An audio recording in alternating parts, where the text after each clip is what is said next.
दोस्तों, तो आज हम लोग पढ़ने वाले हैं भारत में संवैधानिक विकास। ठीक है, तो आइए हम लोग शुरू करते हैं कि किस प्रकार से भारत में संविधान का विकास हुआ। तो 1765 में कंपनी को बंगाल, बिहार और उड़ीसा की दीवानी प्राप्त हुई। ठीक है, इलाहाबाद की संधि के बाद दीवानी अधिकार मिलते ही कंपनी के कर्मचारियों ने बंगाल में लूट खसोट एवं व्यक्तिगत व्यापार द्वारा धन एकत्र की प्रवृत्ति को प्रोत्साहन दिया। साथ ही कंपनी द्वारा लगातार युद्धरत रहने से कंपनी की वित्तीय स्थिति भी खराब हुई तथा उसे भारी आर्थिक क्षति का सामना करना पड़ा। स्थिति इतनी गंभीर थी कि वह अपने कर्मचारियों के वेतन भुगतान में भी असमर्थता का अनुभव कर रही थी। फलतः कंपनी ने ब्रिटिश संसद से आर्थिक सहायता के लिए आवेदन किया। प्रतिवेदन के फलस्वरूप ब्रिटिश संसद द्वारा रेगुलेटिंग एक्ट पारित किया। ठीक है, तो इन्हीं रेगुलेटिंग एक्ट को हम लोग समझते हैं, जो क्या था कि भारत के संविधान के विकास में एक मील का पत्थर साबित हुई। तो ब्रिटिश कालीन महत्वपूर्ण अधिनियम क्या है उसे हम लोग देखते हैं। हालांकि जितने भी एक्ट्स आए, शासन अधिनियम आए, उसमें ब्रिटिश का एकमात्र उद्देश्य था कि ब्रिटिश का भारत में आधिपत्य हो, उसकी शासन मजबूत हो, यही उद्देश्य था। और चूंकि प्रारंभिक रूप से देखें तो कंपनी पर नकेल कसने की कोशिश थी। तो देखते हैं सबसे पहले regulating act 1773। Regulating act 1773 Bharat में संवैधानिक इतिहास में सन 1773 का रेगुलेटिंग एक्ट विशेष महत्व रखता है। ठीक है, यह अधिनियम भारत में कंपनी के प्रशासन पर ब्रिटिश संसदीय नियंत्रणों के प्रयासों की शुरुआत थी। ठीक है, याद रखें, कंपनी के प्रशासन पर ब्रिटिश संसद का नियंत्रण, ये प्रारंभिक प्रयास था रेगुलेटिंग एक्ट 1773। परिणामतः अब कंपनी के शासनाधीन क्षेत्रों का प्रशासन कंपनी के व्यापारियों का निजी मामला नहीं रहा। इस एक्ट में उल्लेखित प्रावधान निम्नवत थे। तो किस तरह के प्रावधान थे उसे हम लोग देखते हैं। चूँकि ये प्रावधान ही मुख्य तौर पर परीक्षा में पूछे जाते हैं, तो आप जितने भी प्रावधान इस पुस्तक में दिए गए हैं आप उसे समझते चलें। सबसे पहला है कि इस एक्ट के द्वारा कलकत्ता में उच्च न्यायालय की स्थापना की गई। ठीक है, तो सबसे पहला है कलकत्ता में उच्च न्यायालय की स्थापना, और इसके विषय में है कि इसमें एक मुख्य न्यायाधीश तथा 3 अन्य न्यायाधीश होते थे। उच्चतम न्यायालय को प्राथमिक तथा अपील के अधिकार दिए गए। यह न्यायालय सन 1774 में गठित किया गया तथा सर एलिजा इम्पे, ठीक है, एलिजा इम्पे को मुख्य न्यायाधीश नियुक्त किया गया तथा चैम्बर्स, लिमेस्टर एवं हाइट, याद रखें, चैम्बर्स, लिमेस्टर एवं हाइट अन्य न्यायाधीश नियुक्त हुए। तो पहला क्या था कि कलकत्ता में उच्चतम न्यायालय की स्थापना। इसके बाद कि इस अधिनियम के द्वारा जो बंगाल के गवर्नर होते थे उनको बंगाल का गवर्नर जनरल पद नाम दे दिया गया, और केवल नाम ही नहीं दिया गया, साथ ही उन्हें कुछ विशेषाधिकार भी मिले। कुछ विशेष मामलों में मद्रास तथा बम्बई की प्रेसिडेंसियों का अधीक्षण भी करना था। ठीक है, बंगाल में एक प्रशासक मंडल बनाया गया जिसमें गवर्नर जनरल तथा 4 सदस्यों को नियुक्त किया गया। प्रथम गवर्नर जनरल वारेन हेस्टिंग्स तथा 4 अन्य सदस्य फिलिप फ्रांसिस, क्लेवरिंग, मानसन और बारवेल थे। ये कोर्ट ऑफ डायरेक्टर्स की सिफारिश पर केवल ब्रिटिश सम्राट द्वारा ही हटाए जा सकते थे। ठीक है, तो सबसे पहला क्या था, कलकत्ता में उच्चतम न्यायालय की स्थापना। दूसरा है बंगाल का जो गवर्नर था उसे बंगाल का गवर्नर जनरल कहा गया। इसके बाद प्रशासक मंडल के सदस्यों का निर्वाचन 5 वर्षों के लिए किया जाना था। इस मंडल में बहुमत से लिए गए निर्णय होते थे। मत बराबर होने की स्थिति में अध्यक्ष अपना मत देता था। ठीक है, इसी एक्ट में कंपनी के अधीन कोई भी सैनिक अथवा असैनिक अधिकारी, निजी व्यापारी तथा भारतीयों से किसी भी प्रकार का उपहार, दान या पारितोषिक ग्रहण नहीं कर सकते थे।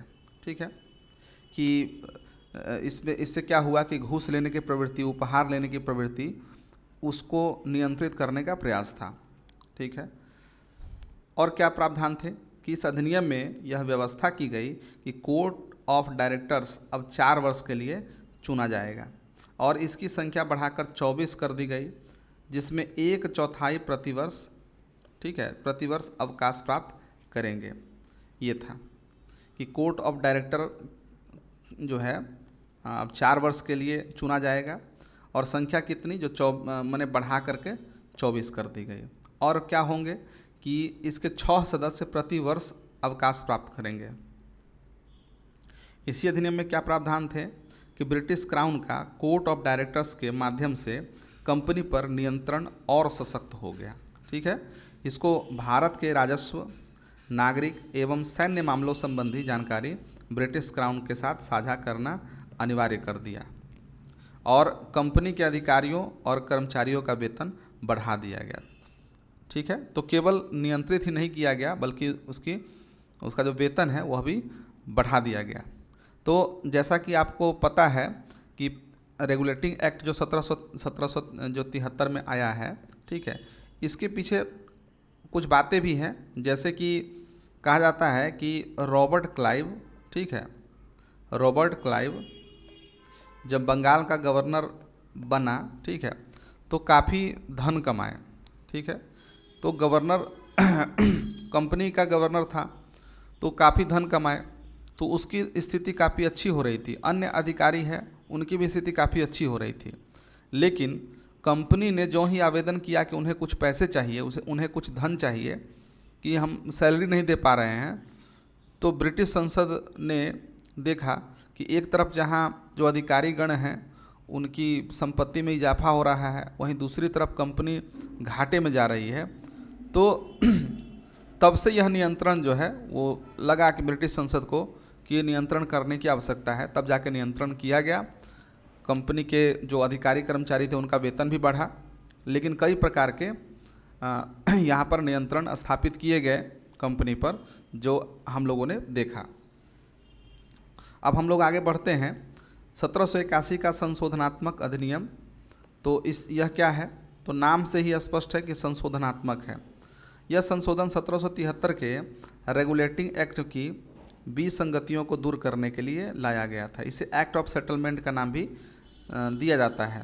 इस अधिनियम के अनुसार कंपनी के पदाधिकारी अपने शासकीय रूप में बाहर किए गए कार्यों के लिए उच्चतम न्यायालय के अधिकार क्षेत्र से बाहर हो गए। याद रखिए कि इस अधिनियम में क्या किया गया कि कंपनी के जो पदाधिकारी थे, कंपनी के जो पदाधिकारी थे, अपने शासकीय रूप में बाहर किए गए कार्यों के लिए उच्चतम न्यायालय के अधिकार क्षेत्र से बाहर हो गया। उच्चतम न्यायालय के अधिकार क्षेत्र को और स्पष्ट किया गया तथा उसे कलकत्ता के सभी निवासियों पर लागू कर दिया गया।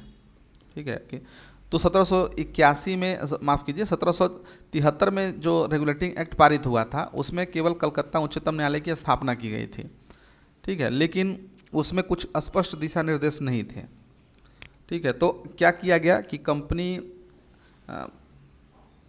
ये था कि उच्चतम न्यायालय के जो अधिकार क्षेत्र है उसको और स्पष्ट किया गया तथा कलकत्ता के सभी निवासियों पर लागू किया गया। इस अधिनियम में यह प्रावधान किया गया कि उच्चतम न्यायालय को अपनी आज्ञाएं वो आदेश लागू करते समय एवं सरकार को नियम व विनियम बनाते समय भारतीयों के धार्मिक तथा सांस्कृतिक रीति रिवाजों को ध्यान में रखना होगा। ठीक है। तो जो कोई भी कानून बनाया जाएगा उसमें भारतीय धार्मिक सांस्कृतिक जो रीति रिवाज है उसकी अनदेखी नहीं की जाएगी। उसके बाद है कि अब गवर्नर जनरल की परिषद के द्वारा बनाए गए नियम को सर्वोच्च न्यायालय में पंजीकृत कराना आवश्यक नहीं था। अर्थात गवर्नर जनरल को एक तरह से क्या है कि सर्वोच्च न्यायालय की जो अधिकार क्षेत्र है उससे बाहर जाकर भी काम करने का अवसर मिला। क्योंकि देखिए अब जो भी कानून बनाएगा, नियम बनाएगा, उसको क्या है कि सर्वोच्च न्यायालय में पंजीकृत कराना आवश्यक नहीं रहा। कुल मिलाकर 1781 का संशोधनात्मक अधिनियम कार्यपालिका एवं न्यायपालिका के बीच शक्ति पृथक्करण की दिशा में एक बड़ा कदम था। तो अगर हमसे परीक्षा में प्रश्न पूछा जाए कि शक्तियों के पृथक्करण के लिए, ठीक है, जो सबसे पहला जो प्रावधान था अगर वह देखें तो किस अधिनियम में था, तो हम ये बोल सकते हैं एक्ट ऑफ सेटलमेंट 1781 में। क्या किया गया, जो कार्यपालिका है, ठीक है, कार्यपालिका और न्यायपालिका, इसे क्या है कि दोनों के अधिकार क्षेत्र को बाहर बाहर कर दिए गए, ठीक है, एक दूसरे से अलग कर दिए गए। अब हम लोग आगे बढ़ते हैं और पढ़ते हैं पिट्स इंडिया एक्ट 1784, ठीक है। तो इसमें क्या क्या क्या प्रावधान थे, इसे देखें कि सरकार का कंपनी के मामलों में नियंत्रण बढ़ गया, ठीक है, सरकार का कंपनी के मामलों में नियंत्रण बढ़ा। 6 सदस्यीय नियंत्रक बोर्ड का गठन किया गया तथा सभी असैनिक, सैनिक व राजस्व संबंधी मामलों को एक नियंत्रक बोर्ड के अधीन कर दिया गया, ठीक है, नियंत्रक बोर्ड के अधीन इसे किया गया। सभी अधिकारी कर्मचारी जो भी सैनिक असैनिक जो भी थे उनको।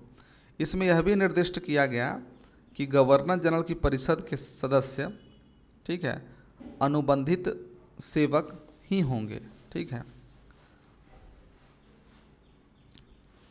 आगे था कि भारत में प्रशासन जो है गवर्नर जनरल तथा उसकी 4 के स्थान पर 3 सदस्यों वाली परिषद के हाथ में दे दिया गया। यद्यपि उसे अभी भी बहुमत के आधार पर कार्य करना होता था। बंगाल प्रेसिडेंसी की पद्धति के आधार पर बम्बई तथा मद्रास की परिषद का गठन किया गया और बंगाल को उनके अधीक्षण का अधिकार भी दे दिया गया। बोर्ड ऑफ कंट्रोल की अनुमति के बिना गवर्नर जनरल को किसी भी भारतीय नरेश के साथ संघर्ष आरंभ करने अथवा किसी को सहायता का आश्वासन देने का अधिकार नहीं था, ठीक है। बोर्ड ऑफ कंट्रोल का अध्यक्ष ब्रिटिश मंत्रिमंडल का एक सदस्य होता था, तो याद रखें। तो 1784 का जो पिट्स इंडिया एक्ट है, अगर मुख्य रूप से देखें तो बोर्ड ऑफ कंट्रोल के लिए ही जाना जाता है। तो क्या किया गया, एक बोर्ड ऑफ कंट्रोल की स्थापना हुई। उस बोर्ड ऑफ कंट्रोल का कार्य क्या था कि गवर्नर जनरल, ठीक है, और उनके जो कार्य किए जा रहे कार्य उसका क्या था, अधीक्षण करना था। आगे बढ़ते हैं 1786 का अधिनियम एक्ट ऑफ 1786। तो 1886 का यह अधिनियम क्या था, स्पेशल ये लॉर्ड कॉर्नवालिस के लिए बनाया गया था, ऐसा कहा जाता है। तो लॉर्ड कॉर्नवालिस गवर्नर जनरल तथा मुख्य सेनापति दोनों की शक्तियां लेना चाहता था, ठीक है, जिसे इस अधिनियम में स्वीकार कर लिया गया। इस अधिनियम के द्वारा गवर्नर जनरल को विशेष अवस्था में अपनी परिषद के निर्णयों को रद्द करने तथा अपने निर्णय लागू करने का अधिकार भी दे दिया गया, अर्थात कॉर्नवालिस को वीटो का अधिकार प्राप्त हो गया। तो याद रखें 1786 में जब कॉर्नवालिस आ रहा था तो यह इसी शर्त पर आया कि उसको 2 शक्ति चाहिए, एक तो गवर्नर जनरल की शक्ति भी चाहिए और मुख्य सेनापति की भी शक्ति उसे चाहिए, ठीक है। दूसरा कि गवर्नर जनरल को विशेष अवस्था में अपनी जो परिषद है उसके निर्णय को रद्द करने और अपने निर्णय को लागू करने का अधिकार, यानी कि उसको वीटो पावर भी प्राप्त हो गया। दोनों चीज़ें मान ली गई। तो ये था 1786 का अधिनियम जो स्पेशली कॉर्नवालिस को ही समर्पित है। अब हम लोग आगे देखते हैं और चार्टर्ड अधिनियम 1793, ठीक है, यह क्या था, इसके प्रमुख प्रावधान है उसे देखें। तो कंपनी के व्यापारी के जो अधिकार थे उसे 20 वर्षों के लिए और बढ़ा दिया गया, ठीक है, 20 वर्षों के लिए बढ़ा दिया गया। परिषद के निर्णयों को रद्द करने की शक्ति 1786 के अधिनियम में निहित थी। आने वाले गवर्नर जनरलों को भी दे दी गई। जो कॉर्नवालिस को मिली थी जो शक्ति, वह आपको जितने भी गवर्नर जनरल बाद में आए उनको भी प्राप्त हुई। मुख्य सेनापति को गवर्नर जनरल की परिषद का स्वतः ही सदस्य होने का अधिकार नहीं था। याद रखें क्या था कि मुख्य सेनापति को गवर्नर जनरल की परिषद का स्वतः ही सदस्य होने का अधिकार नहीं था। गवर्नर जनरल जब कभी बंगाल से बाहर जाएगा, ठीक है, तो उसे अपनी परिषद के असैनिक सदस्यों में से किसी एक को उप प्रधान नियुक्त करना होगा ताकि वह उसके स्थान पर कार्य कर सके। ठीक है, उसके बाद क्या है कि नियंत्रण बोर्ड यानी कि बोर्ड ऑफ कंट्रोल के अधिकारियों का वेतन भारतीय कोष से दिया जाने लगा। यह परंपरा 1919 तक चलती रही। याद रखें, ये 1793 चार्टर्ड अधिनियम की अगर कहें तो सबसे प्रमुख प्रावधान है कि नियंत्रण बोर्ड के जो अधिकारी थे, ठीक है, उनको भारतीय कोष से वेतन देना प्रारंभ हुआ। और यह कब तक चला? 1919 तक चलती रही। 1793 में ही एक विनियम द्वारा 1793 में एक विनियम द्वारा जिला कलेक्टर को उसकी न्यायिक शक्तियों से वंचित कर दिया। इसका कारण लॉर्ड कॉर्नवालिस का यह मानना था कि किसी एक व्यक्ति में इतनी परम शक्ति का होना अवांछनीय है। ठीक है, इसलिए जिला कलेक्टर का जो न्यायिक शक्ति था उससे उसको वंचित कर दिया गया। क्यों? इसकी क्या दलील थी? कॉर्नवालिस की दलील थी कि एक व्यक्ति में इतनी परम शक्ति का होना अवांछनीय है। आप इस पर विचार कर सकते हैं, क्या यह सत्य है या क्या यह समाज के दृष्टिकोण से सही है, गलत है, क्या है, इस पर विचार कर सकते हैं। अब हम आगे पढ़ते हैं चार्टर अधिनियम 1813। इस अधिनियम की प्रमुख विशेषता अधोलिखित है।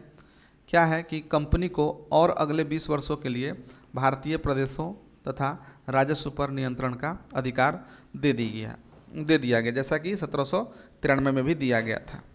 फिर है उसके बाद क्या है कि अंग्रेजी साम्राज्य की जो संवैधानिक स्थिति को पहली बार स्पष्ट किया गया। ठीक है, अंग्रेजी साम्राज्य की जो संवैधानिक स्थिति है उसको स्पष्ट किया गया।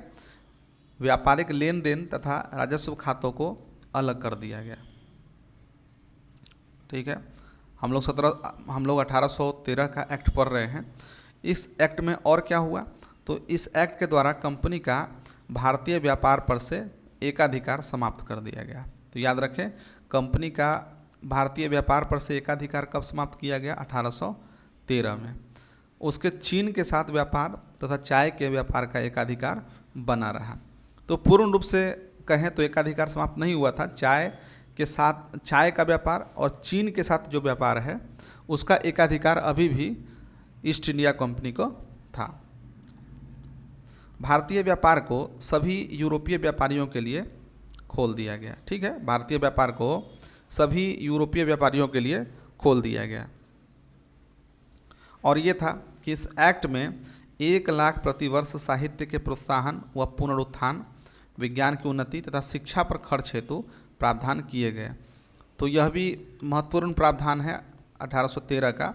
इसे देखें कि क्या है, 1 लाख रुपये प्रति वर्ष साहित्य, विज्ञान और शिक्षा पर खर्च करने थे। और इसी एक्ट के द्वारा, इसी अधिनियम के द्वारा ईसाई मिशनरी को भारत में प्रवेश की छूट मिल गई, अर्थात उन्हें भारत में ईसाई धर्म के प्रचार प्रसार की अनुमति मिल गई। तो ये था 1813 का चार्टर अधिनियम। अब हम लोग आगे बढ़ते हैं और चार्टर अधिनियम 1833 पढ़ते हैं। ठीक है, इस अधिनियम की प्रमुख विशेषताएं अधोलिखित हैं। तो पुनः उसी प्रकार से है कि कंपनी के अधिकार को 20 वर्षों के लिए पुनः बढ़ा दिया गया। ठीक है, कंपनी के व्यापारिक अधिकार पूर्णतया समाप्त कर दिए गए। याद रखें, दोनों शब्द पर ध्यान दीजिए कि 1813 में क्या था कि व्यापारिक एकाधिकार समाप्त किया गया, और यहाँ पर क्या दिया है कि व्यापारिक अधिकार पूर्णतया समाप्त किया गया। क्यों?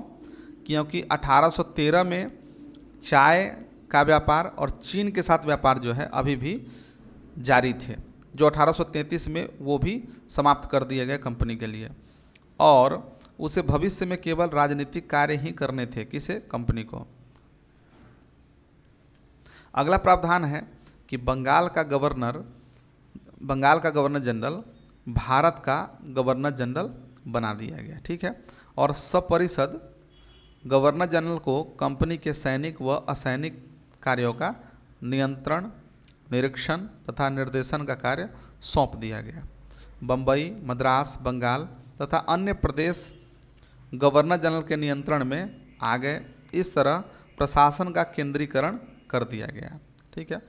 तो क्या किया गया कि व्यापारिक एकाधिकार तो समाप्त कर दिया गया, लेकिन अब कंपनी को राजनीतिक, एक तरह से कहा जाए तो राजनीतिक एकाधिकार प्राप्त हो गया। कानून बनाने की शक्ति का भी केंद्रीकरण कर दिया गया।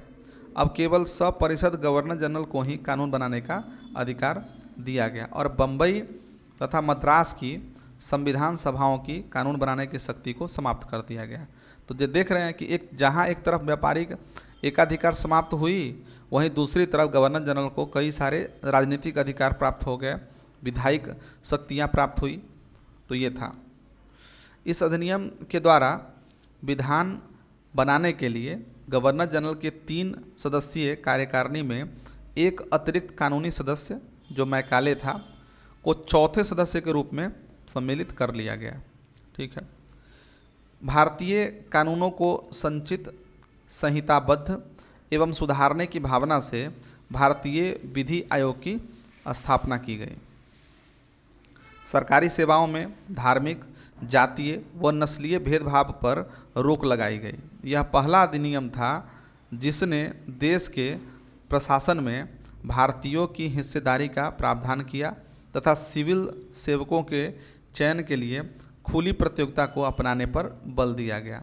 किंतु कोर्ट ऑफ डायरेक्टर्स के विरोध के कारण इस प्रावधान को अमल में नहीं ला जा सका। ठीक है। लेकिन अगर पूछा जाए कि 1833 क्या 1833 में खुली प्रतियोगिता के लिए बल दिया गया सिविल सेवकों के चयन के लिए, तो बल दिया गया, लेकिन विरोध के कारण 1833 में जो कोर्ट ऑफ डायरेक्टर्स जो थे, ठीक है, निदेशक मंडल, उसका विरोध किया गया उसके द्वारा और इस प्रावधान को अमल में नहीं लाया जा सका। और इस एक्ट के द्वारा दास प्रथा को समाप्त करने की भी आज्ञा दी गई और 1843 में एलनबरो के द्वारा इस प्रथा को प्रतिबंधित कर दिया गया। ठीक है। तो ये था 1833 का चार्टर अधिनियम। ठीक है। इसमें कई महत्वपूर्ण बातें थी जो एक बार फिर से हम लोग देख लेते हैं। देखिए, ये तो ठीक है, हर बार 20 वर्षों के लिए बढ़ा दिया जाता है, कोई बात नहीं है। हाँ, इसमें क्या है कि राजनीतिक एकाधिकार जो है दे दिए गए, व्यापारिक एकाधिकार पूर्णतः समाप्त किया गया, राजनीतिक एकाधिकार दे दिए गए। अब क्या था कि सपरिषद गवर्नर जनरल को कंपनी के सैनिक और असैनिक कार्यों का नियंत्रण, निरीक्षण और निर्देशन कार्य सौंप दिया गया। ठीक है। और प्रशासन का केंद्रीकरण किया गया। इसके बाद है कि बम्बई, मद्रास जो थे, हाँ, उसकी जो संविधान सभा थी उसको कानून बनाने की शक्ति समाप्त कर दी गई। इसके बाद क्या हुआ, एक चौथे सदस्य के रूप में मैकाले को जोड़ा गया कानून सदस्य के रूप में। फिर क्या है, भारतीय विधि आयोग की भी स्थापना की गई, जिसमें क्या किया जाना था कि भारतीय कानूनों को संचित करना था, संहिताबद्ध और सुधारने की भावना के लिए ऐसा किया गया था। और सरकारी सेवा में धार्मिक, जातीय, नस्लीय भेदभाव पर रोक लगाई गई थी। ठीक है। और खुली प्रतियोगिता के लिए पहली बार सिविल सेवकों के लिए खुली प्रतियोगिता के लिए बल दिया गया था और दास प्रथा को समाप्त किया गया इसी एक्ट के तहत। अब आगे बढ़ते हैं हम लोग। चार्टर अधिनियम 1853। ठीक है।